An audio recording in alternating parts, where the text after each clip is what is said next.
Selama 6 hari, Kitabu Khutbah disampaikan bukan sekadar sebagai rangkaian teks, melainkan sebagai jalan pendidikan jiwa. Dalam pandangan seorang mubalik, proses ini bukan latihan berbicara, tetapi penyiapan batin bagi mereka yang kelak berdiri di mimbar-mimbar sederhana di masjid kampung, di surau desa.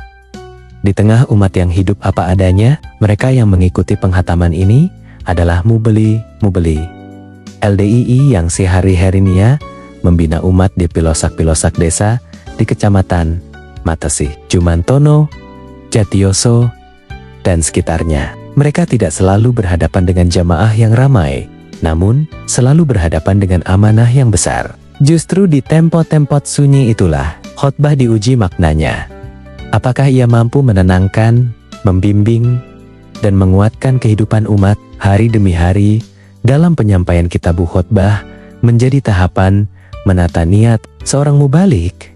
Memahami, mubalik yang membina di masjid tidak membutuhkan kota-kota yang tinggi, tetapi hati yang jujur. Maka niat diluruskan agar khutbah tidak berubah menjadi ajang kepandaian, melainkan tetap menjadi sarana pengabdian. Pada hari-hari berikutnya, bahasa Arab dalam khutbah dipelajari dengan kesungguhan, bukan untuk membanggakan kefasihan, melainkan untuk menjaga kemurnian pesan. Para mubalik diajarkan agar setiap lafaz dipahami maknanya, sebab mereka akan menyampaikannya kepada umat yang percaya penuh, yang menitipkan arah hidupnya pada suara mimbar setiap Jumat dan hari raya umat Islam Idul Fitri dan Idul Adha, serta sholat ketika gerhana memasuki akhir kegiatan penghataman kitab khutbah.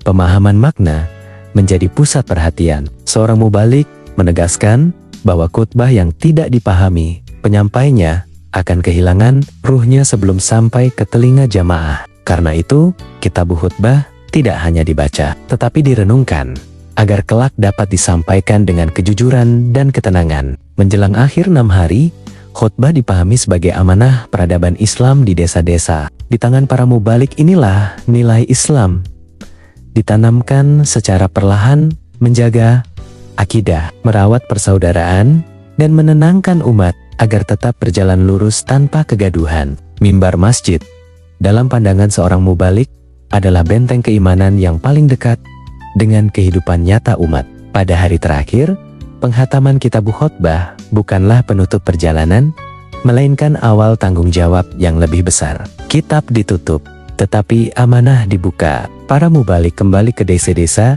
dengan bekal ilmu dan adab, membawa khutbah yang diharapkan tidak hanya terdengar indah, tetapi juga terasa menenteramkan. Demikianlah 6 hari penyampaian Kitabu Khutbah ini dimaknai pendidikan sunyi bagi para penjaga umat di pelosok. Mendidik lisan agar jujur, mendidik hati agar rendah, dan mendidik ilmu agar menjadi cahaya. Dari merekalah diharapkan lahir dakwah yang sederhana, tulus, dan menguatkan sebagaimana denyut kehidupan umat yang mereka bina setiap hari.